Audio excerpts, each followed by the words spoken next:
Hello guys, welcome back to my channel. আজকে তোমাদের সামনে একটা নিয়ে এসেছি নতুন রেসিপি। এই রেসিপিটা আমার মা আজকে পুরোপুরি রান্না করছে, আর এটা হচ্ছে একটা মাছের রেসিপি। তার জন্য দেখো বেগুনগুলোকে এরকম খোসা ছাড়িয়ে কেটে নিয়েছে। আমার মা যখনই বেগুন কাটে তখনই এরকমভাবে খোসা ছাড়িয়ে কেটে নেওয়া হয়, কারণ আমাদের বাড়িতে কখনোই কোনো সবজিরই খোসা খাওয়া হয় না। তো যাই হোক, এরকমভাবে লম্বা করে কেটে নেওয়া হয়েছে বেগুনগুলোকে। আর তারপর এখানে আছে হচ্ছে আলু। এখানে আমরা চন্দ্রমুখী আলু কেটে নিয়েছি। এখানে 2 থেকে 3টে আলু আছে, আর হচ্ছে 5টা মতো কাঁচা লঙ্কা আছে। আলুগুলোকে ধুয়ে নেওয়া আছে, বেগুনগুলোকেও ধোয়া আছে। তারপর আমরা চলে যাচ্ছি পরের স্টেপে, রান্নাতে। তার জন্য একটা কড়াই নিয়ে নিয়েছি এবং তার মধ্যে সর্ষের তেল গরম করে দেওয়া হয়েছে। তারপরে দিয়ে দেওয়া হয়েছে কেটে রাখা বেগুনগুলো। এখানে এই বেগুনগুলোকে ভালো করে কিন্তু আমাদেরকে ভেজে নিতে হবে। তবে ভাজার প্রথমেই কিন্তু নুন দেওয়া যাবে না, কিছুক্ষণ পর আমাদেরকে নুনটা দিতে হবে। 1 চামচ এখানে আমরা নুনটা দেওয়া হয়েছে। আর বেগুন ভাজলে যদি ঢাকা দিয়ে ভাজা হয় তাহলে কিন্তু খুব তাড়াতাড়ি ভাজাটা হয়ে যাবে, সেই জন্য ঢাকাটা দিয়ে রাখবো। তারপরের স্টেপটা হচ্ছে, এখানে একটা গোটা টমেটো এরকমভাবে দানা পরিষ্কার করে নেওয়া হয়েছে, এটাকে আমরা পেস্ট করে নেব। তবে এই মাছের রেসিপিতে ন্যাচারালি টমেটোটা দেওয়া হয় না, বাট আমার মা যেটা করেছে সেটা টমেটো দিয়ে করেছে, এবং টমেটো দিয়ে করলে কিন্তু খুবই টেস্টি হয়। তোমরা দেখে বলতে পারো মাছটা কী মাছ। তোমরা কিন্তু অবশ্যই এটা আমাকে কমেন্ট করে জানাবে। দেখো, কথা বলতে বলতে আমাদের বেগুনটা কিন্তু ভাজা হয়ে গেছে, দেখতেই পাচ্ছ। আর বেগুন যদি ভাজা হয়ে যায় কতটা পরিমাণে বেশি ছিল, আর দেখো কতটা চুপসে গেছে। তারপর এখানে 1 চামচ মতো হলুদ গুঁড়ো দিয়ে ভালো করে বেগুনটাকে ভেজে নিতে হবে। আর তার পাশেই দেখতে পাচ্ছ আমার দিদা আর একটা রান্না বসিয়ে দিয়েছে, সেটা তোমাদের সামনে আমি শেয়ার করছি না।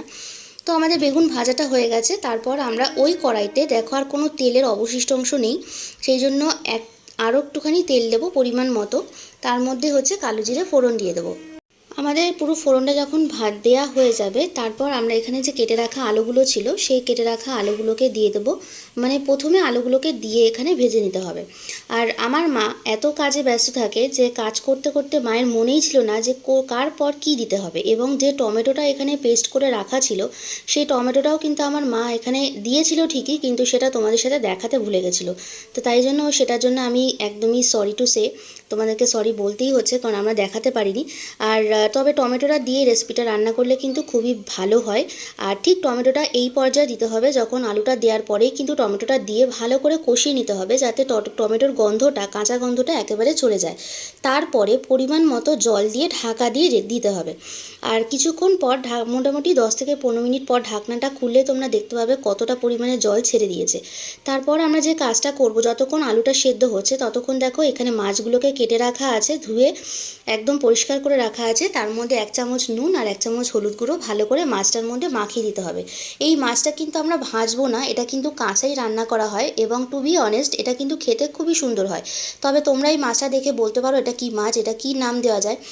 তো যারা যারা আগে বুঝতে পেরেছো তারা কিন্তু অবশ্যই আমাকে কমেন্ট করে জানাবে। আর এখানে দেখো সেই টমেটো দেওয়া ঝোলটা কিন্তু আমাদের একেবারে রেডি হয়ে গেছে। সেই ঝোলটার মধ্যে আমরা এবার মাছগুলোকে দিয়ে দেবো, কাঁচা মাছগুলোকেই আমরা এখানে বসিয়ে দেবো।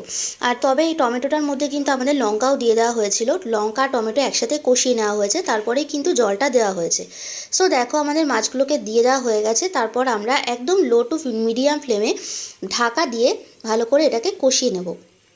দেখো এখানে আমাদের ঝোলটা কিন্তু একদম ফুটে গেছে, আর মাছগুলো কিন্তু 50% মতো কুকড হয়ে গেছে। এটা আরও কিছুক্ষণ আমাদেরকে ভালো করে রান্না করে নিতে হবে। এই পর্যায়ে এসে আমরা সেই ভেজে রাখা যে বেগুনগুলো ছিল সেই বেগুনগুলোকে দিয়ে দেবো। তবে এখানে বেগুনগুলোকে দেওয়ার পর কিন্তু বেশি নাড়াচাড়া করা যাবে না, তাহলে কিন্তু বেগুনগুলো একেবারে গলে যেতে পারে। তো সেই কারণে বেগুনগুলোকে ওপর দিয়ে বসিয়ে দিয়ে আবার কিছুক্ষণ ঢাকা দিয়ে রাখলে কিন্তু আমাদের রান্নাটা পুরোপুরি কমপ্লিট হয়ে যাবে। সো বন্ধুরা, এই রান্নাটাকে কী নাম দেওয়া যায় এবং তোমরা এই রান্নাটাকে কী নাম দেবে সেটা কিন্তু অবশ্যই আমাকে কমেন্ট করে জানাতে ভুলো না। সো বন্ধুরা, আমার রেসিপিটা একদম কমপ্লিট হয়ে গেছে। এটাকে দেখো আমরা এটা নামিয়ে নিচ্ছি। সো রেসিপিটা যদি ভালো লেগে থাকে তাহলে অবশ্যই একটা লাইক করে দিও, আর সাবস্ক্রাইব করে চ্যানেলের সাথে থেকো যারা নতুন বন্ধুরা আছো। আর যারা অলরেডি সাবস্ক্রাইব করে রেখেছো তাদের জন্য অসংখ্য ধন্যবাদ। তোমরা কিন্তু আবার পরবর্তী ভিডিওতে তোমাদের সাথে দেখা হবে। সো ততক্ষণের জন্য তোমরা সবাই সুস্থ থাকো, ভালো থাকো, সাবধানে থাকো। আর এখানেই আমি ভিডিওটা শেষ করছি। তোমাদের সাথে দেখা হচ্ছে খুব তাড়াতাড়ি। টাটা।